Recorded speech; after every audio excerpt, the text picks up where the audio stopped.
কি এক মহা ঝামেলায় পড়ে গেলাম, সবজিটার নামই মনে থাকে না। নাম না জানা সবজি ভাজি করলাম, তার মাঝখানে আবার কি দিলাম। বিস্তারিত জানতে অবশ্যই ফুল ভিডিওটা দেখবেন। আসসালামু আলাইকুম। আজকে আপনাদের দেখাবো ডিম দিয়ে নাম না জানা সবজি ভাজি। নাম না জানা কেন বললাম জানেন? আমি আজ পর্যন্ত জানি না এইটার নাম কি, দুন্দুল, চিচিঙ্গা নাকি ঝিঙ্গা। যাই হোক, দেখতেই পাচ্ছেন ফ্রাই প্যানে তেল দিয়ে দিয়েছি, তারপরে পেঁয়াজ কুচি দিয়ে দিলাম, নেড়ে চেড়ে নিলাম। পেঁয়াজটা বাদামি কালার চলে আসছে, এবার দিয়ে দিলাম কাঁচামরিচ। কিছুক্ষণ নেড়ে চেড়ে নিব।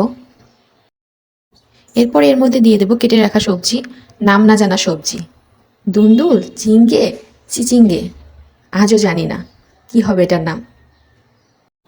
জানেন তো, আজ ওই সবজিটা কিনতে গেলে সঠিকভাবে নামটা আমি বলতে পারি না দোকানদারকে। তো এবারে সবজিটার ভিতরে দিয়ে দিলাম লবণ, হালকা হলুদের গুঁড়া। কিছুক্ষণ নেড়ে চেড়ে ঢেকে রেখে দেবো, সিদ্ধ হওয়ার জন্য ঢেকে রেখে দেবো।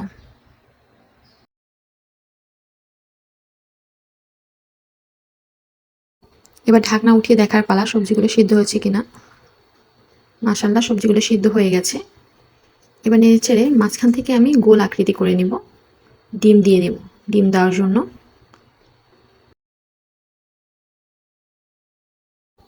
ডিম দিয়ে দিলাম।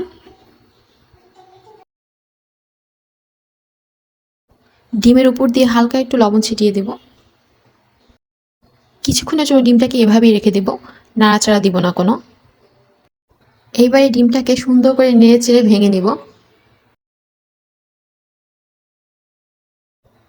সবজির সাথে ভালো করে ডিমগুলোও মিশিয়ে নেব।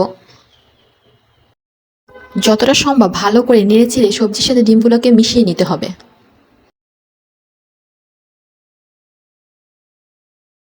দেখতে পাচ্ছেন সবজির সাথে ডিমগুলো ভালো করে মিশানো হয়ে গেছে। আজকের মতো তৈরি হয়ে গেল ডিম দিয়ে নাম না জানা সবজি ভাজি। অবশ্যই সবাই জানাবেন কেমন হয়েছে। সবাই ভালো থাকবেন, সুস্থ থাকবেন। আল্লাহ হাফেজ। আর অবশ্যই কমেন্ট করে জানাবেন সবজিটার নাম।